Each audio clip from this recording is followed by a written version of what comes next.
Assalamualaikum warahmatullahi wabarakatuh.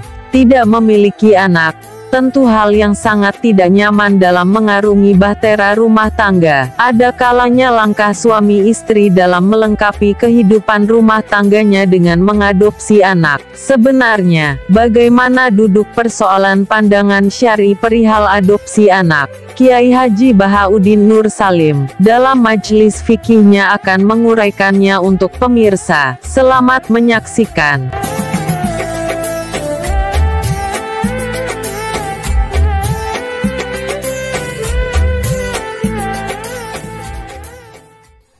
Jadi banyak pertanyaan di masyarakat, misalnya ada orang hamil di luar nikah, dia hamil di luar nikah, itu terus dengan kesadaran dua sejoli ini terus minta dinikahkan kiai. Anak produk gelap ini tidak bisa dinasabkan ke bapaknya, ya. Karena agama itu hanya ngakui nasab kalau akadnya sahih, ya, kalau akadnya sahih. Sehingga ini nanti kalau lahir anak perempuan, walinya itu tetap tidak bapaknya, paham ya? Meskipun jelas-jelas bapaknya yang bersetubuh, walinya itu hakim. Karena agama hanya ngakui nasab yang dari bapak lewat akad sahih. Niki rumono tenang kula terangno masalah nasab. Terus nasab sing diharamno kawin niku pitu. Nggih, nasab sing diharamno kawin pinten? Pitu. Niku hurrimat alaikum napa? Ummahatukum wa banatukum wa akhwatukum wa ammatukum wa khalatukum wa banatul akhi wa banatul ukhti. Niki penting kula aturaken nggih. Jenengan ora usah sensitif. Pokoke masalah hukum iku cocok ra cocok ora usah nopo sensitif. Agama itu mengharamkan atau melarang adopsi ngangkat anak. Kalau terpaksa ada orang ngangkat anak itu harus dicatat nasabnya dan dimaklumatkan di keluarga anak yang diadopsi maupun keluarga yang mengadopsi. Karena nanti ditakutkan terjadi ikhtilatil ansab. Ya, kalau balik terjadi ikhtilatil ansab, percampuran nasab. Karena setiap satu orang itu pasti punya 7 orang yang haram dikawin karena nasab. Ini ku ibu, dia ibu, dulur ummahatukum terus putri, dulur kandung, bulik sangka bapak, bulik sangka ibu, terus ponaan ya anake dulur lanang.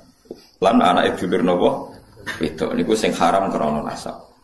Sebab niku ikhtilaf. Yen wae di rumahno. Riyen Rasulullah nu di anak angkat dene Zaid. Sampai wong darani Zaid bin Muhammad. Mboten Zaid bin Harisah tapi Zaid bin Muhammad. Terus ambek Allah piyambak dibatalno. Wong kudu nyebut Zaid bin Harisah. Dipaksa.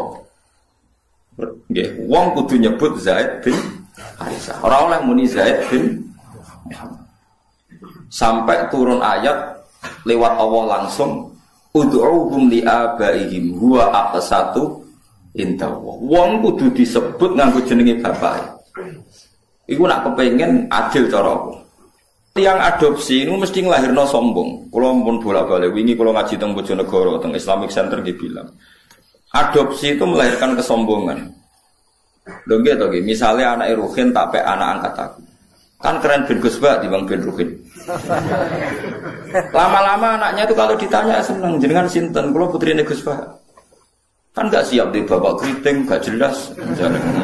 Ning dalan-dalan ya wis ngono kan. Itu satu, melahirkan kesombongan. 2 terjadi ikhtilatil ansab. Misalnya anak Ruhin melok kula terus kuliah. Jebule pacaran mbek dulure dhewe. Terus kok rabi entuk dulure dhewe, entuk ponakane.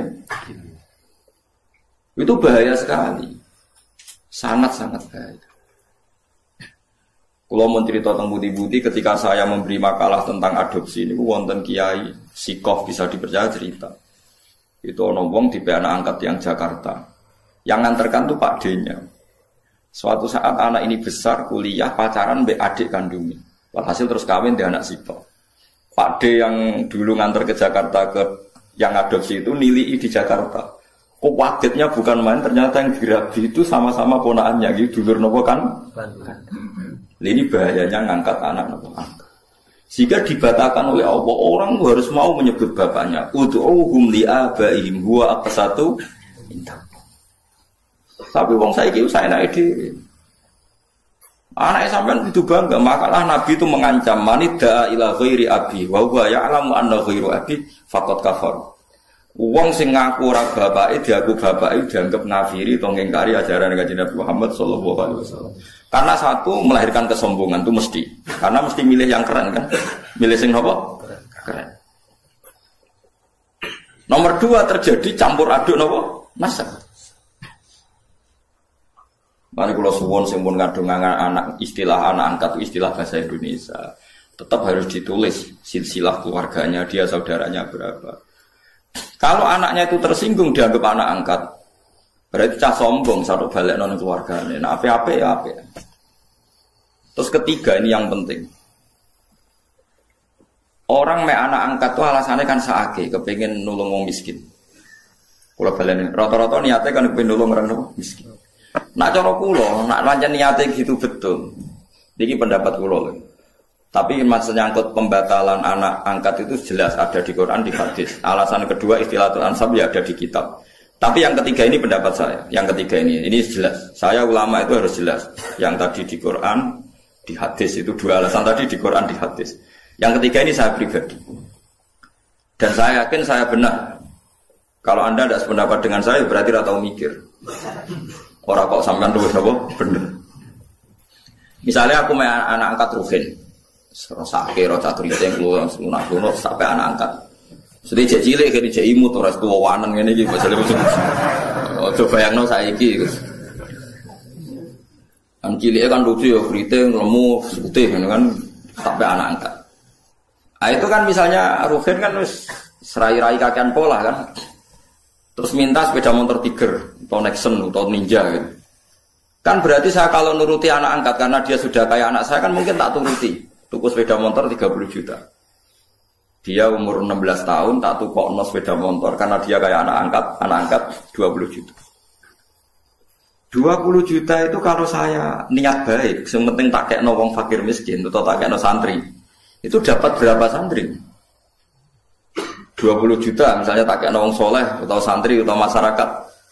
Kalau 20 orang saja dapat 1 jutaan maturune tak ngamek ndongakno kabeh. Kere 20 ndongakno kabeh. Tapi gara-gara me anak angkat, uang 20 itu tersentral, terpokok ning satu orang. Yaiku ning Ruhin, iku wae dienggo sepeda motor sing jelas manfaatnya. Paham sing kalau maksud? Hanya dari segi sosial kan menjadi manfaat ini terbatas kan? Gitu.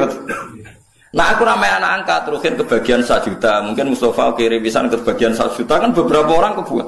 Karena saya ada harus terfokus mikir cakriteng, paham ya?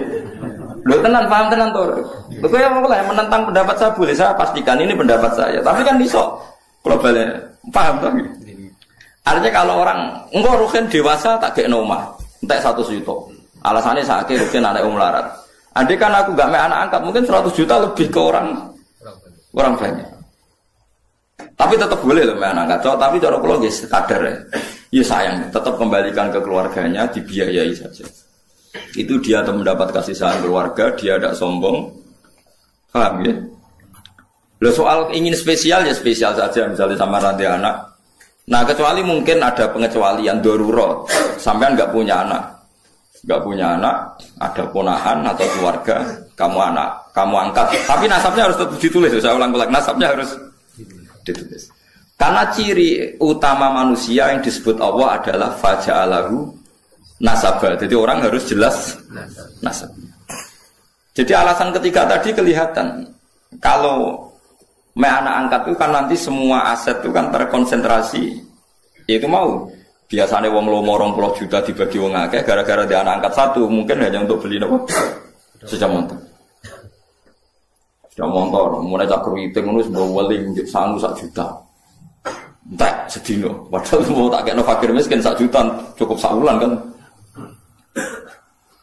Ya sehingga sampean tidak usah tersinggung. Kalau mau cerita hukum, sehingga sirinya kenapa Rasulullah itu orang paling dicintai Allah dan punya hiburan ngepek anak angkat yaitu Zaid bin Harisah itu dibatalkan oleh Allah sendiri, dibatalkan oleh Allah sendiri.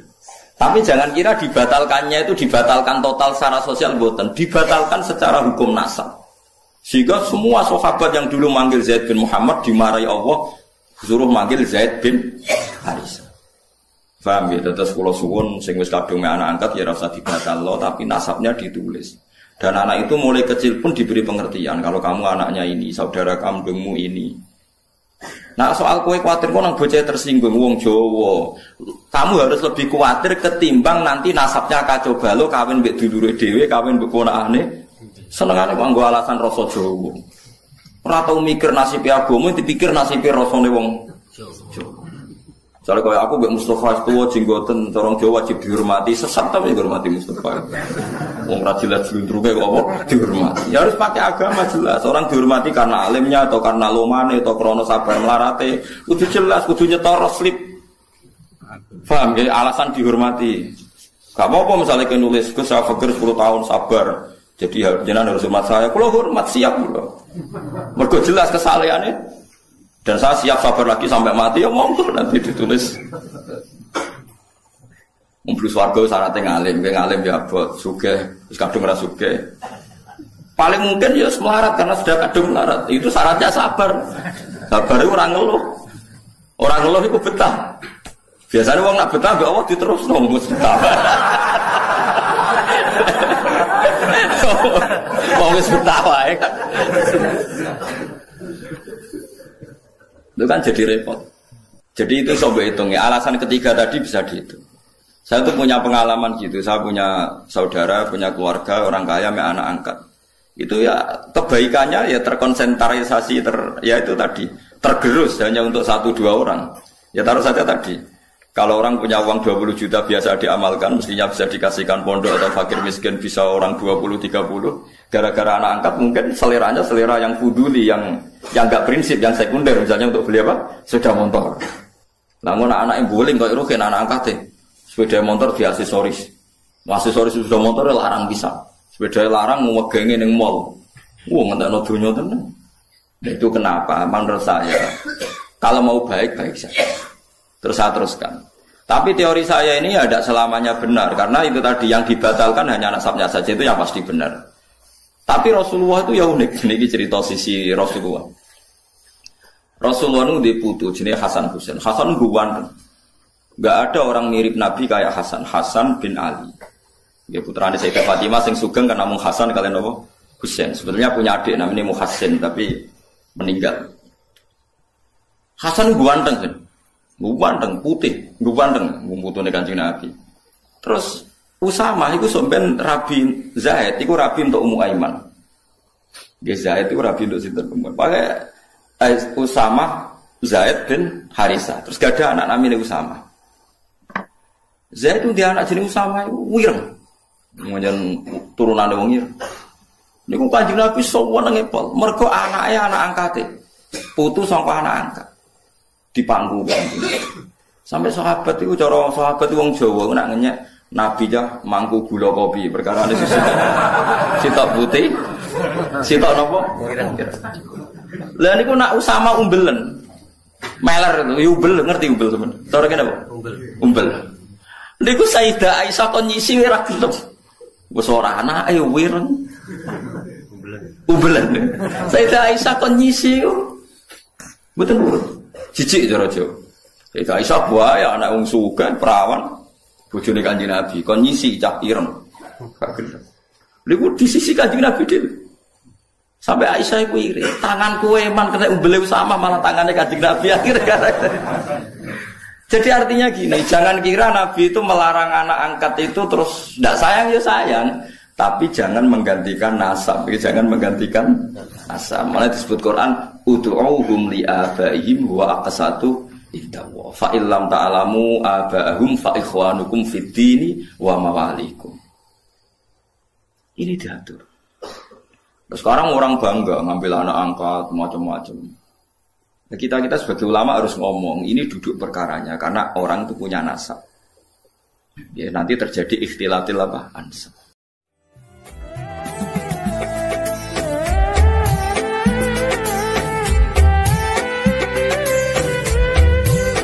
Terima kasih sudah menyaksikan. Semoga ini semua menjadi ilmu yang barokah dan bermanfaat, dan kita juga menjadi manusia yang beruntung memiliki garis keturunan. Amin ya robbal alamin. Akhir kata, wallahu muwafiq ila aqwamit thoriq. Wassalamualaikum warahmatullahi wabarakatuh.